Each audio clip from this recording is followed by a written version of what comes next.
Hoje nós vamos falar acerca de um tema importantíssimo na saúde feminina, que é justamente o período do climatério e menopausa. O meu nome é doutora Luana Cruz, sou médica ginecologista e obstetra com foco na endocrinoginecologia e medicina fetal. Trabalho aqui no Hospital e Maternidade São Vicente, então vou conversar um pouquinho com vocês sobre um tema tão importante na vida de todas.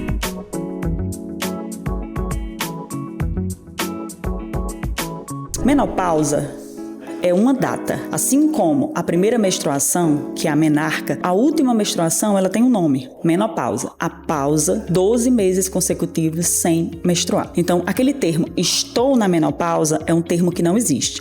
A menopausa é uma data. A queixa principal vai ser, doutora, minha menstruação era regular. Vinha todo mês de 28 em 28 dias, ou de 30 em 30 dias, ou de 21 em 21 dias. Só que agora tá uma bagunça. Eu estou menstruando até 2 vezes no mês. Essa é a primeira fase do período do climatério, em que ocorre um esgotamento folicular a partir do aumento dos números de FSH que vai ser detectado pela baixa de folículos que vão ter residuais ali. Então ocorre primeiro esse estreitamento da fase. Após essa fase, em que antigamente se chamava de polimenorreia, e hoje a FIGO ela recomenda que a gente não use mais esses termos, mas a gente chama de um estreitamento da fase folicular, ou seja, ela começa a menstruar com mais frequência e na sequência a gente vem os períodos de amenorreia. Então ela começa a ter falha na menstruação, passa 2, 3 meses sem menstruar, depois 4 meses sem menstruar e vem uma vez, depois 6 meses, até que finalmente ela passa 12 meses sem menstruar. E aí sim a gente dá o período de menopausa. A gente tem uma data para definir, ela está menopausada desde a data tal. Além do risco cardiovascular, a saúde óssea, que é uma coisa importantíssima na saúde das mulheres, a gente vem os demais sintomas. Quais são os demais sintomas? A queda do estrogênio faz com que ocorra um aumento dos índices de FSH. E o nosso corpo, o FSH, ele é produzido lá na nossa hipófise. Então, o nosso corpo, ele perde um pouco a capacidade de termorregulação. Então, começam a ter aqueles calores, aqueles sintomas vasomotores que têm impacto significativo na vida da mulher. E ele impacta no sentido de atrapalhar a atividade cotidiana, atrapalhar a saúde psicológica, atrapalha o sono, porque ela acorda várias vezes à noite com esses sintomas. Então a gente tem que preservar a saúde da mulher, como eu falei, em cada etapa, consequentemente nessa também. Esses sintomas vasomotores, eles têm uma característica importante. Eles começam de baixo para cima e eles passam rapidamente, acompanhado então de um calafrio e um sintoma de ficar toda arrepiada. Então é um sintoma bem característico dentro dessas mulheres. E nós temos ainda um sintoma importante. Junto desses, a gente tem manifestações do sistema gênito-urinário. Quais são as manifestações? Ressecamento vaginal, porque a nossa mucosa, o nosso epitélio, ele é muito sensível ao estrogênio. Então, quando ocorre queda dele, diminui essa reepitelização, consequentemente a mulher fica mais ressecada, o nosso esfíncter tem relação direta com o amadurecimento a partir de estrogênios, consequentemente ela pode ter aquelas perdas urinárias de repetição a pequenos esforços ou mesmo espontaneamente.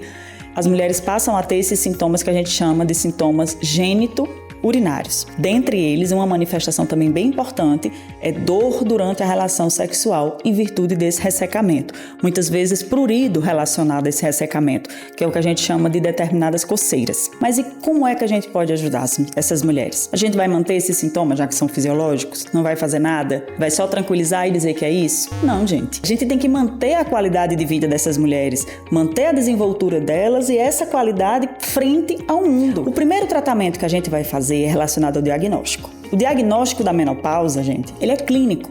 O paciente vai dar uma data de quando foi o período da última menstruação ou o período do climatério, junto com os sintomas que eu falei. Então, se o problema é a falta de estrogênio, o que é que a gente tem que fazer por ela? Dar o estrogênio para ela. Nós temos 2 formas de classificar esse período do climatério: insuficiência ovariana prematura ou precoce, e nós temos o período do climatério. A gente não precisa de exames para dar esse diagnóstico nas mulheres que estão acima dos 40 anos. Agora, menores de 40 anos, nós temos por obrigação investigar. Já significa uma insuficiência ovariana precoce. E para essas mulheres, a terapia de reposição hormonal, ela não é apenas uma escolha, é uma necessidade. Se ela tem menos de 40 anos, imagine a interferência que vai ter acerca da saúde óssea dela ao longo do tempo, já que a expectativa de vida dessas mulheres mudou.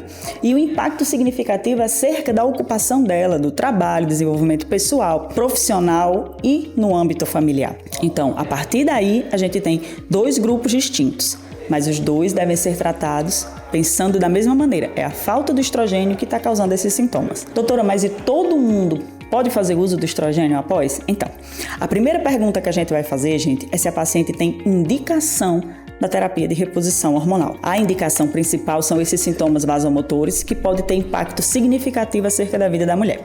Se ela tem indicação, ok, aí a gente passa para as contraindicações.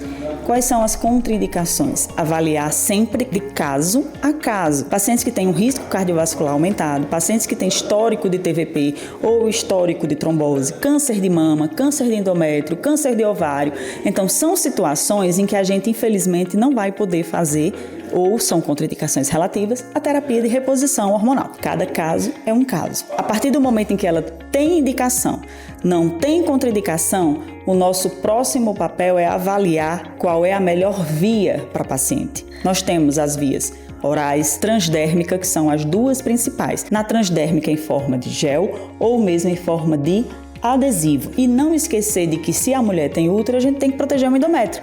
Daí é importante a gente fazer a progesterona, que no Brasil ainda é oral. Lembre-se que aqui nesse momento eu não estou falando acerca de implantes.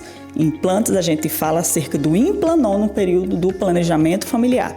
Não estamos aqui levando em consideração aquelas reposições que são feitas através de implantes subdérmicos que têm vários componentes que não é prioridade, que não deve ser feito nas mulheres, que é a base de testosterona. Lembrando que a testosterona nas mulheres, gente, durante todo o período de vida dela, ela é para estar baixa. Então, não existe reposição acerca dos níveis de testosterona. Só um adendo, que essa reposição, ela é apenas a base de estrogênio, progesterona para as mulheres que têm útero. Uma outra coisa importante, se a mulher tem fatores de risco que ela não pode fazer uso dessa terapia sistêmica, a gente tem outras alternativas para a gente melhorar e ajudar nessa saúde de vida dessas mulheres. Mas, a partir do momento em que a gente inicia a terapia de reposição hormonal, a gente tem uma melhora significativa de todos os sintomas da paciente.